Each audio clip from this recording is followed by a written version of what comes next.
নমস্কার বন্ধুরা, মাসিমার ঘরের টুকিটাকি থেকে আজকে মাছের মাথা দিয়ে ডাল, মুগের ডাল করে দেখাচ্ছি। এটা সবাই করেন ঘরে ঘরে, অনুষ্ঠানের দিনে কিংবা লোকজন আসলে কিংবা নিজেদের খেতে ভালো লাগলেও সবাই করে থাকেন। তো আগে আমি ডালটা সেদ্ধ করে, মুগের ডালটা ভেজে সেদ্ধ করে রেখেছি, সেটা আর দেখালাম না কারণ ভিডিওটা অনেক লম্বা হয়ে যাবে, যার ফলে আমি আর সেটাকে দেখালাম না। এইবারে আমি যেটা করছি, মাছের মাথাটাকে আগে ভালো করে লাল করে ভেজে নেব। সেজন্য এখানে নিয়ে নিয়েছি এই রকম সাইজের দুটো মাথা। আগে একটা ভাজতে দিলাম, আঁচটা বাড়িয়ে দিলাম যাতে মাছটা ভালো করে ভাজা হয়ে যায়। চাপা দিয়ে দিয়েছি, আঁচটা এবার বাড়িয়ে দিয়েছি কারণ মাছের মাথা ফাটবে। নুন হলুদ মাখানো ছিল, নুন হলুদ একটু লঙ্কার গুঁড়ো একটু সাদা তেল দিয়ে মাখিয়ে রেখে যায়। সরষের তেল মাখালেও হয়, সাদা তেলটা মাখালে ফাটাটা একটু কম হয়, এই কারণে ভাজবার সময় এটা করে রেখেছি। এবার মাছের মাথাটা ভালো করে ভেজে নেব। এখানে আঁচটা কমিয়ে দিয়ে ঢাকনাটা খুলে একটু উল্টে দেবো, কারণ মাঝে মাঝে উল্টে পাল্টে না দিলে মুশকিল। এবার আর একটা মাছের মাথা দিয়ে দেবো,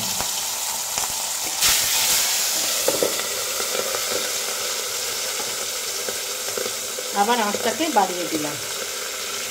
এবার এটা হতে থাকে, তারপরে মাছ ভাজা হলে দেখাচ্ছি। এখানে এবারে ঢাকনাটা খুলে দিলাম, দিয়ে দেখছি যে মাছটা কতদূর ভাজা হয়েছে।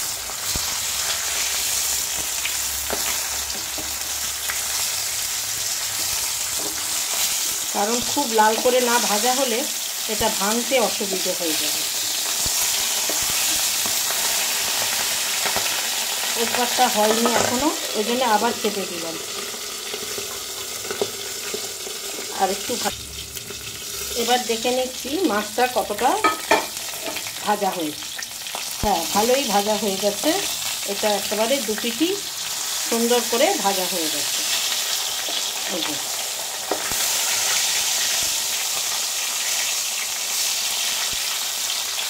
এবার আমি তুলে নেব।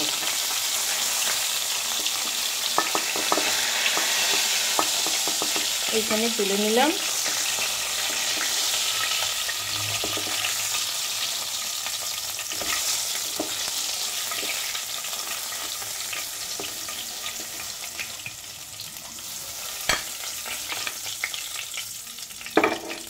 এখানে এবারে আঁচ কমানো আছে, আঁচ বাড়ানো নেই। এতে দিয়ে দিচ্ছি অল্প করে একটু ঘি।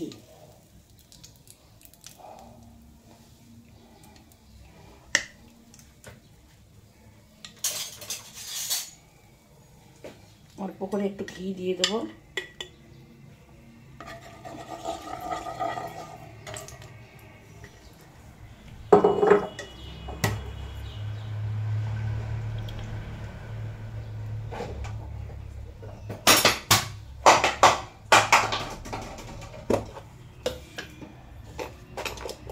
এখানে দিয়ে দিলাম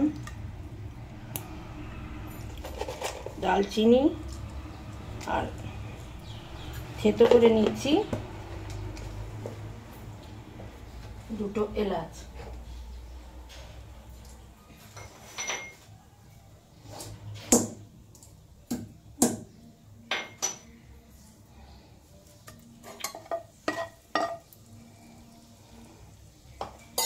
আর দেব একটু জিরে ফোড়ন।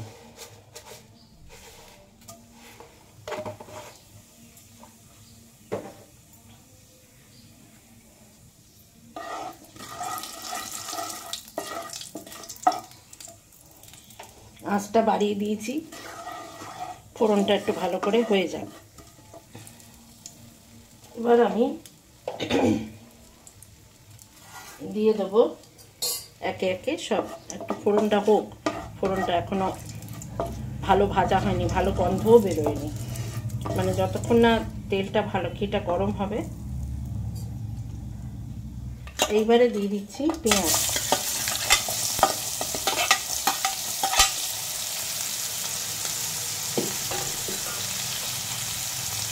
আর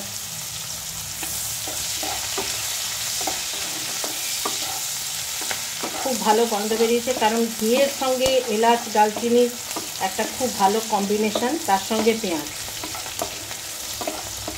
এটা খুব ভালো যায়। তার সঙ্গে এবার দিয়ে দিলাম টমেটো আর দেব, কারণ ডালে সেদ্ধ করার সময় অল্প নুন দেওয়া আছে, সেই জন্য অল্প একটু নুন দিলাম যাতে টমেটোটা গলে যায়। এবার আঁচটা একটু কমিয়ে দেবো যাতে টমেটোটা পুরো সেদ্ধ হয়ে যায়। একটু নাড়াচাড়া দিতে থাকি, ততক্ষণ এতে একে একে পড়তে থাকবে হলুদ। অল্প হলুদ দেব, কারণ ডাল সেদ্ধর সময়ও আমি হলুদ দিয়েছি। আর দেব জিরে গুঁড়ো,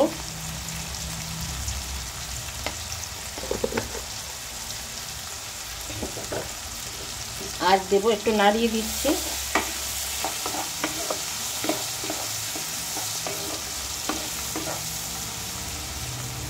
এটা ভাজা ভাজা হতে থাকুক। কাশ্মীরি লঙ্কার গুঁড়ো, এবারে দেব কাঁচা লঙ্কা, আমি কাঁচি দিয়ে তাকে একটু চিড়ে দিচ্ছি।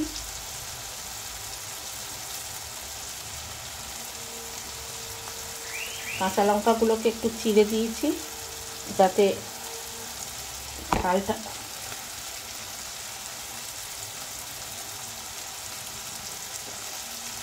হয়।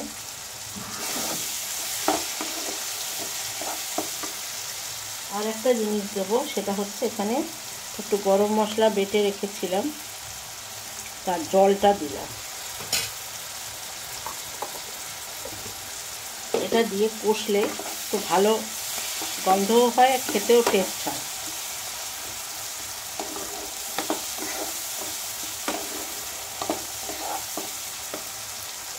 আর এবার দেব আদা বাটা।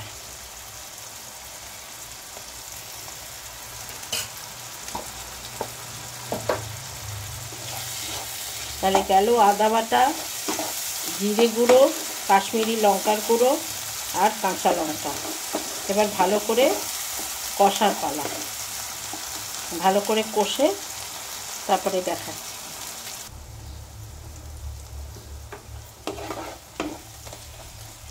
বেশ করে কষে নিচ্ছি, আঁচটা এবার বাড়ানো আছে। আর অল্প করে একটু চিনি দেব, যারা মিষ্টি খান না তারা দেবেন না, আমি অল্প দিলাম, কারণ একটু নুন মিষ্টি না হলে যে কোনো জিনিসের ব্যালেন্স হয় না। বারবার সব রান্নাতেই এটা আমি বলি, নুন মিষ্টি না দিলে, যারা মিষ্টি বেশি খান তারা মিষ্টি দেবেন, আর যারা মিষ্টি একদম খান না তাদের বলছি একেবারে 2-4টে দানা হলেও দেবেন, তাতে কিচ্ছু অসুবিধে হয় না, কিন্তু একটা ব্যালেন্স আসে। বা গুড়ের গুঁড়ো পাওয়া যায়, মানে ডাস্ট গুঁড়ো, সেটাও দিতে পারেন, কোনো অসুবিধা নেই, কিন্তু একটু না দিলে জিনিসের স্বাদ আসে না। আচ্ছা, এবারে আমি যে মাছটাকে ভেজে রেখেছিলাম সেটাকে এবার আমি ভেঙে নিয়েছি, ভেঙে নিতে ঠান্ডা করে একটু ভেঙে নিয়েছি।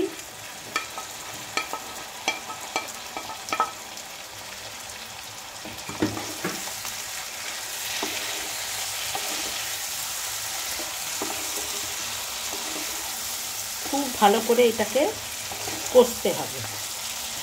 আর কাঁচা লঙ্কাগুলো একটু ভেঙে ভেঙে দিচ্ছি, অল্প যাতে ঝাল হয়।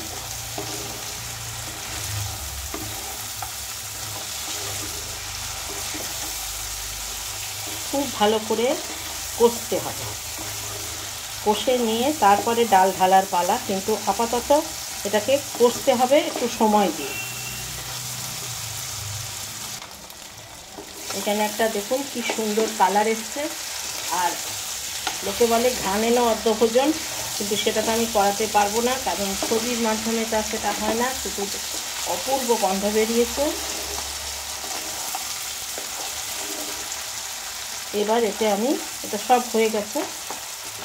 এখানে আমি আস্তে আস্তে আঁচটা কমিয়ে ডালটা, মুগের ডালটা সেদ্ধ করে এটা রেখেছিলাম,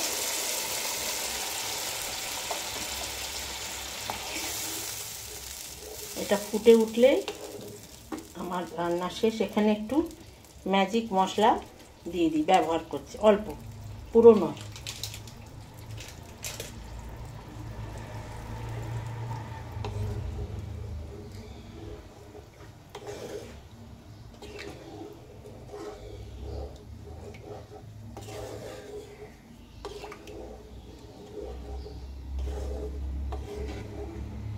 এটা হয়ে গেলে নামিয়ে দেখাচ্ছি।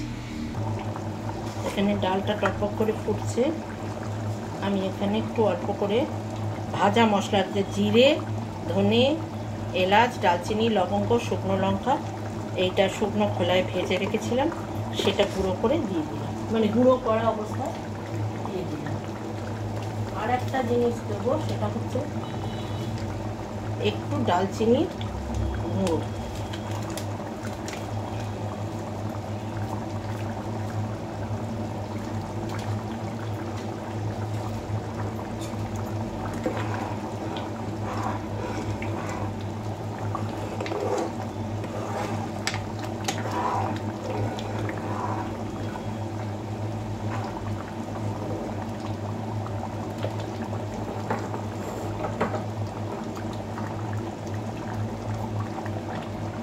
একটু ফুটতে থাকুক।